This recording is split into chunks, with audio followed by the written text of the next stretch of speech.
को आज फिर नया वीडियो नई जानकारी लेके हाजिर हुए हैं। आज की जो कहानी है, आज का जो प्रसंग है, बड़ा मोटिवेशनल है, बड़ा ज्ञानवर्धक है। प्रिय दर्शकों, आज हम आपको बताने जा रहे हैं जो नारी जाति को मासिक धर्म होता है, इसी के बारे में बताने जा रहे हैं। प्रिय दर्शकों, एक श्राप के कारण नारी जाति को आज भी इस मासिक धर्म की पीड़ा को भुगतना पड़ता है। वीडियो को पूरा देखिएगा ताकि आपको संपूर्ण जानकारी हासिल हो। नारी जाति को मिला ऐसा भयंकर श्राप जिनको नारी जाति आज भी भुगत रही है।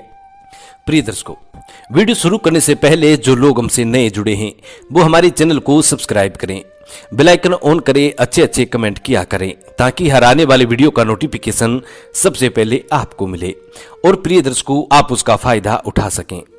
शुरू करते हैं प्रिय दर्शकों आज की ये प्यारी सी कहानी, ये प्यारा सा प्रसंग। प्रिय दर्शकों, महाभारत में और रामायण काल में ऐसे बहुत से प्रलयकारी श्राप दिए गए थे जिनका असर आज भी मनुष्य पर दिखाई देता है। और प्रिय दर्शकों, ऐसे ही कुछ श्राप नारी जाति को भी दिए गए थे जिनका असर आज कलयुग में भी नारी जाति पर दिखाई देता है। प्रिय दर्शकों, आज हम आपको बताने जा रहे हैं नारी जाति को भयंकर और पीड़ादायक जो श्राप मिला हुआ है। हर महीने मासिक धर्म जो नारी जाति को होता है, ये बड़ा पीड़ादायक होता है। प्रिय दर्शकों, इसी के बारे में आज आपको संपूर्ण जानकारी मिलने वाली है कि नारी जाति को ये मासिक धर्म जैसी पीड़ा क्यों मिली है। ऐसा कौन सा कारण है जिनके कारण नारी जाति को इतना कष्टदायक श्राप मिला है और जिसको आज भी नारी जाति भुगत रही है। हर महीने नारी जाति को भुगतना पड़ता है। प्रिय दर्शकों, वीडियो को पूरा देखें ताकि आपको संपूर्ण जानकारी हासिल हो। नारी जाति को इसी के साथ दूसरा श्राप भी मिला है कि नारी जाति अपने पेट में किसी बात को नहीं छुपा सकती। प्रिय दर्शकों, ये चीज को आपने महसूस भी किया होगा और आपने देखा भी होगा कि स्त्रियों के मन में, स्त्रियों के पेट में कोई बात नहीं रुकती है। वो बात चाहे कितनी सीरियस क्यों ना हो, लेकिन वो बात नारी जाति के पेट में नहीं रुकती है। नारी जाति आज नहीं तो कल, कल नहीं तो परसों, एक न एक दिन नारी जाति उस बात को एक दूसरे से कह ही देती है और उसको पता भी नहीं लगता कि उसने उस बात को किसी से कह दिया है। बातों ही बातों में स्त्रियां उस बात को कह देती हैं।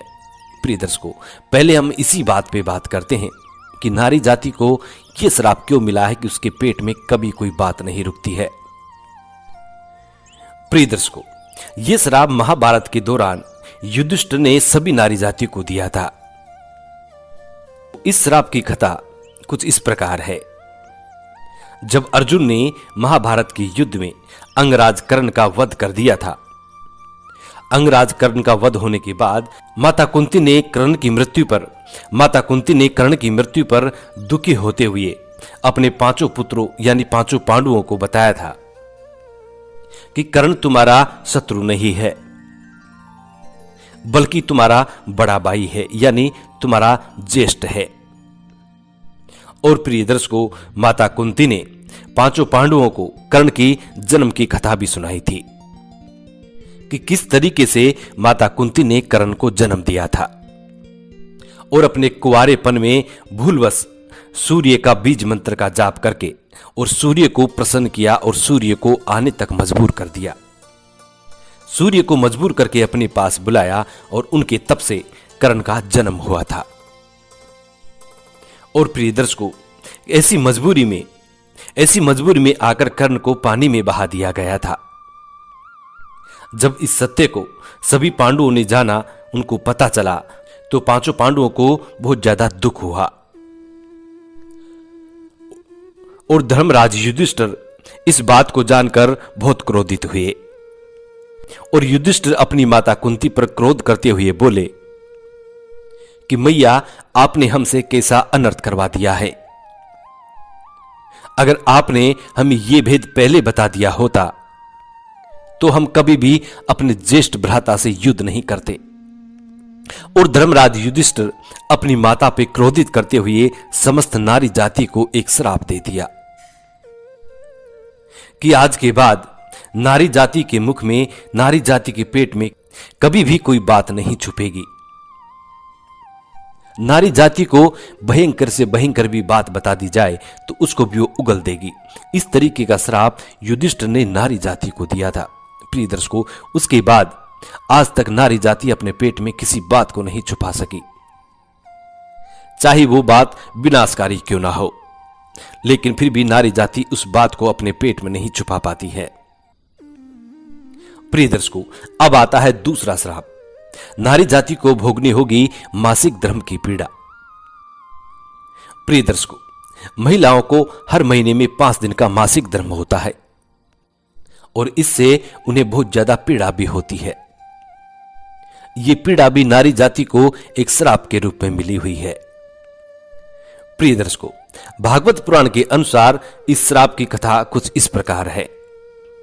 प्रिय दर्शकों, एक बार देवताओं के गुरु बृहस्पति देवराज इंद्र से क्रोधित हो गए थे और इसी का लाभ उठाकर असुरों ने स्वर्ग पर आक्रमण कर दिया और इंद्र को अपना स्वर्ग छोड़कर भागना पड़ा।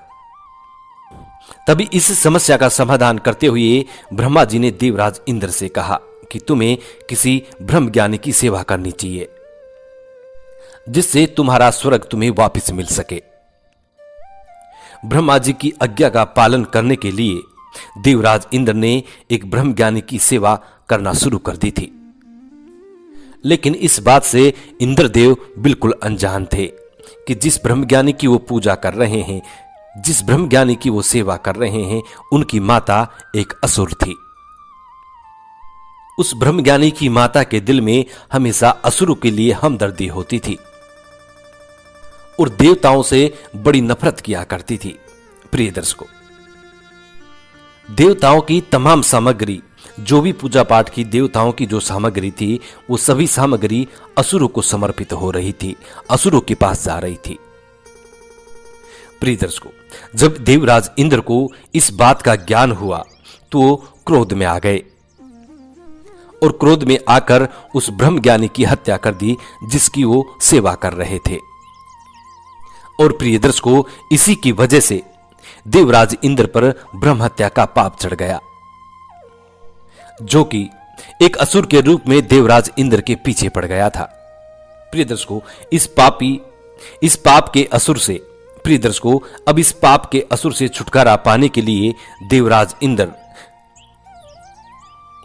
इंद्र ने अपने आप को एक फूल के अंदर छुपा लिया था और प्रिय दर्शकों 1 लाख वर्ष तक श्री हरि विष्णु की तपस्या की। और प्रिय दर्शकों 1 लाख वर्ष तक देवराज इंद्र ने भगवान विष्णु की तपस्या की थी।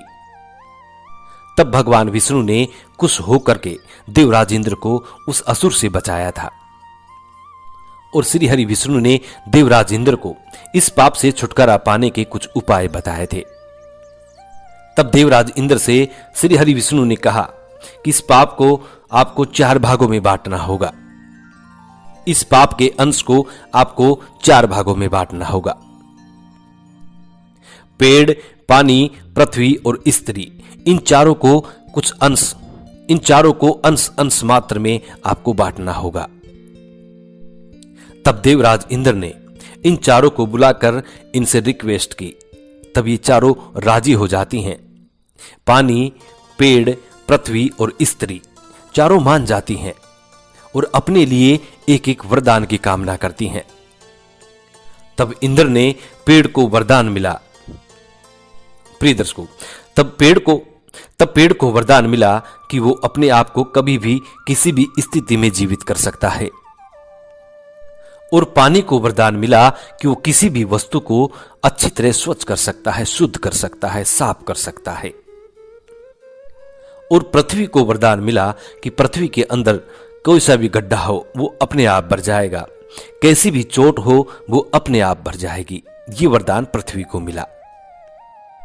और अंत में स्त्री यानी नारी जाति को मासिक धर्म की पीड़ा मिली। इस मासिक धर्म की पीड़ा के साथ इंद्र ने नारी जाति को एक वरदान भी दिया।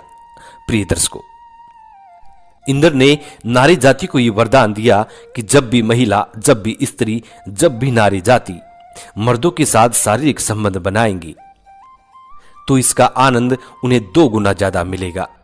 एक ऐसा वरदान नारी जाति को मिला है। प्रिय दर्शकों, इसी वजह से नारी जाति को हर महीने मासिक धर्म होता है और यह बड़ा पीड़ादायक होता है। प्रिय दर्शकों, ये थी नारी जाति की मासिक धर्म की कुछ अनसुनी रहस्यमयी बातें, जिनकी वजह से नारी जाति को ये मासिक धर्म मिला है और ये अभी भी भुगत रही हैं और अंतकाल तक भुगतती रहेंगी।